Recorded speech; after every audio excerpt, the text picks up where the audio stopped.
So today we're going to review the idea of affixes. So that is a prefix at the beginning of a word, a suffix at the end. These are just additional parts or elements placed at the beginning of a root word, your main word. It could either be at the beginning or the end of the word. And so we're going to review this, prefixes and suffixes, by looking at a few videos here. And so here's an awesome braid pop that explains it clearly. So please, let's watch this together.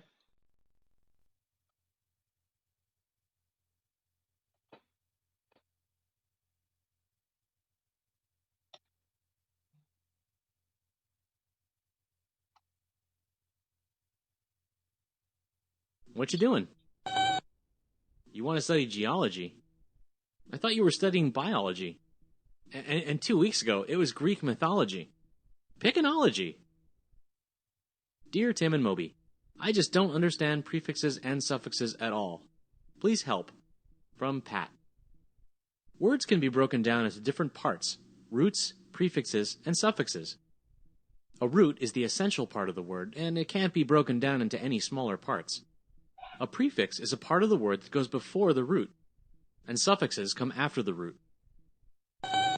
How do you know what all the parts mean? Well, mostly it comes with practice. Prefixes and suffixes have definitions, just like root words. Let's look at the word dehydration. The prefix is de, the root is hydro, and the suffix is shun. De is a common prefix that means lack of. Hydra, the root word, comes from the Greek word for water. And shun here means something like a state of being. So if you put it all together, you can figure out the meaning of the word dehydration, a state in which something or someone lacks water. Let's look at another example. Unpleasantness. The prefix is un, which means not. Un is a really common prefix that we see in a lot of words. Uncommon, unlikely, undecided, unclear. Pleasant is the root word. Ness is the suffix, which means state of. So unpleasantness means the state of not being pleasant. Adding a prefix or suffix to a root word changes its meaning, and often it's part of speech. Well, adding the prefix un changes the meaning of pleasant to mean its opposite.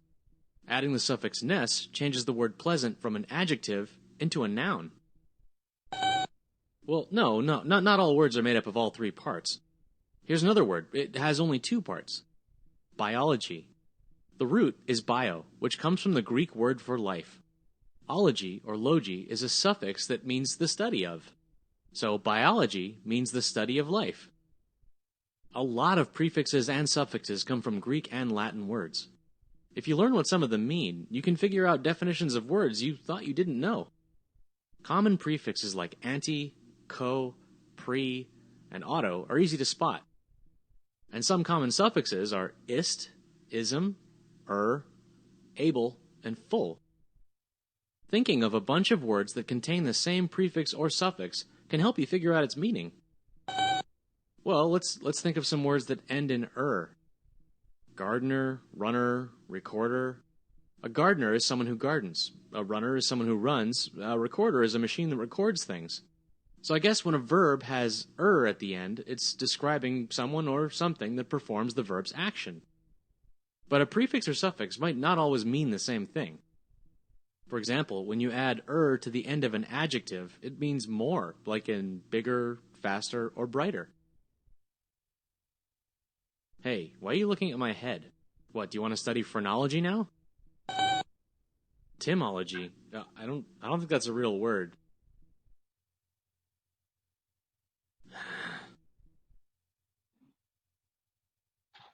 All right, so that's a really simple way to understand prefixes and suffixes. These next two videos are pretty cool. Like, I love listening to the rap version of just what we're learning. And so the vocabulary here, if you haven't checked it out, this one you should be able to get to without a login. So we're going to click on here. And you can go back and review this one because it is loaded up here in this SchoolTube video. So I'm going to do that.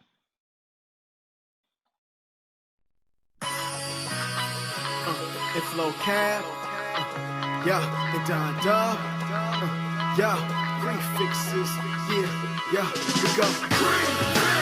It's like a remix, it changes things like what a word means. You can find them at the front of a word. Learn them, you need them to figure out the words and the meanings. It's like a remix, it changes things like what a word means. You can find them at the front of a word. Learn them, you need them to figure out words and the meanings. Prefixes are an important part. They tell you about a word right from the start. When you see non or un, that means not, like unintelligent or the word non-stop. There's a few more for not that I'll hit you with. If you can't read, then you're illiterate. Inactive, nope, not moving. Impossible is something you cannot be doing. Irrational, you should have thought of it. Dis and D mean opposite.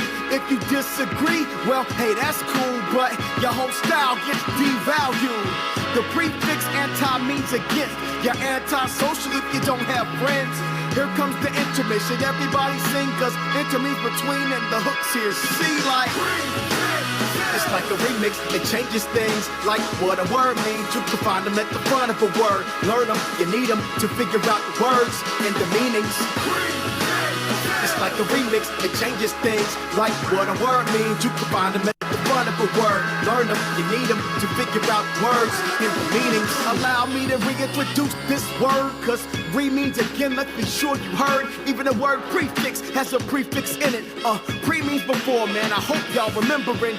You may ask where they come from. Most are Greek or Latin, there's a whole bunch of them. Like macro is large and micro is small. Mono is one, are you hearing me, y'all? I can talk in a monotone on the telephone. And telly goes the distance just like a telescope. If you kinda understand that semi, you'll halfway get it till you committed to memory. Keep these in your mind's foreground, cause four means front and you'll need them around. This song is over, and I don't mean ending, it's overqualified. Too much of a good thing. It's like a remix, it changes things like what a word means. You can find them at the front of a word. Learn them, you need them to figure out the words and the meanings. It's like a remix, it changes things like what a word means. You can find them at the front of a word. Learn them, you need them to figure out words and the meanings.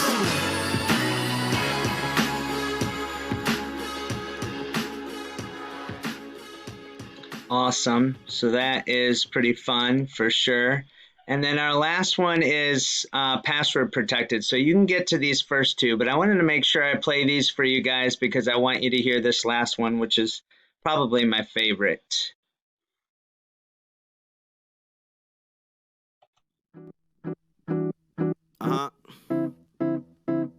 Okay, listen up. I don't know if you heard, but if you have a need for the meaning of a word, just take a look and check at the end. If a suffix is there, then that'll be your friend. Like able or able, it's able to be done. If it's visible, it's able to be seen like the sun. I'm capable of having fun, but now I gotta run. 2-AL, all is another one. That means it relates to the root word. Like natural is all about nature. Observe how the suffix N means made of whatever. Wooden is made out of wood. Now that's clever. I dig golden nuggets like a miner does. Or means one who does. A baker, no doubt. That's the one who bakes. What about the suffix full? Let's get it straight. Of course it means full of. I hope that's helpful. I mean full of help with this lesson we dealt you. What about us?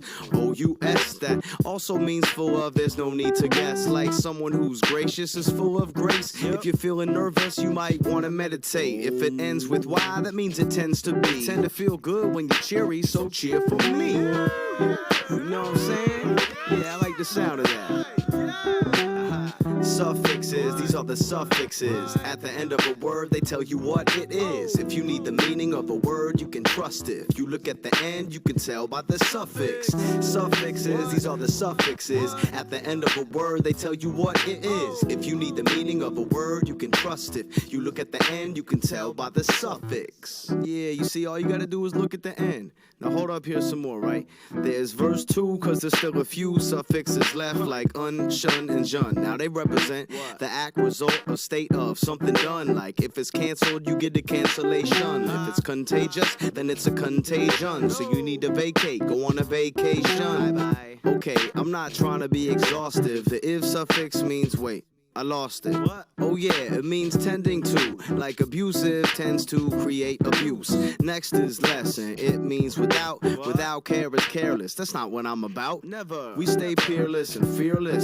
The flow is Van Gogh, but I will never be earless. Can't keep running fast cause now I'm all spent. Guess I should have taken another supplement. The ment suffix is the result or act of. If it's in containment, it's the result of being packed up. Make an amendment. Keep adding. Don't rest. I'm never living in a state of carelessness. Ness means a state of. My restlessness is probably cause I'm studying for this suffix test. And don't forget ward, that's the direction of. Forward, never backward. We gotta keep stepping up. Right. That ain't all the suffixes either. That's just the most popular ones.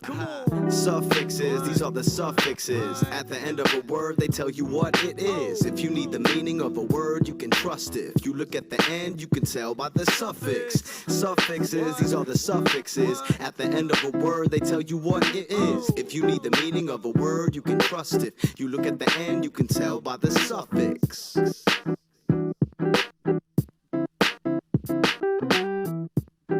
All right, so I loved that beat right there. And so as we look at this, if you look at the root word, the main word here, you can have like the word faith. If you add full at the end, it's suffix, that turns into faithful. Full means full of something, so you're full of faith. Careful means you're full of care, doing something with lots of care. You're doing it carefully. The root word believe, prefix. If you think pre, that's before. Preview, you look at something before. That's how I remember it. Pre is before, so un goes before believe. And then the suffix able, you're able to believe, but if you have un, that means not. So you're not able to believe. Okay, so that's how it works. Today you are going to do a short little, probably 2-minute little assignment that is grammar practice. Catch up on any incomplete research slides. I lay it out for you what to do for each slide in our ELA page. And then make sure you come to your conferences with your reading step log, be filling those out and get your reading in. All right, have an awesome day.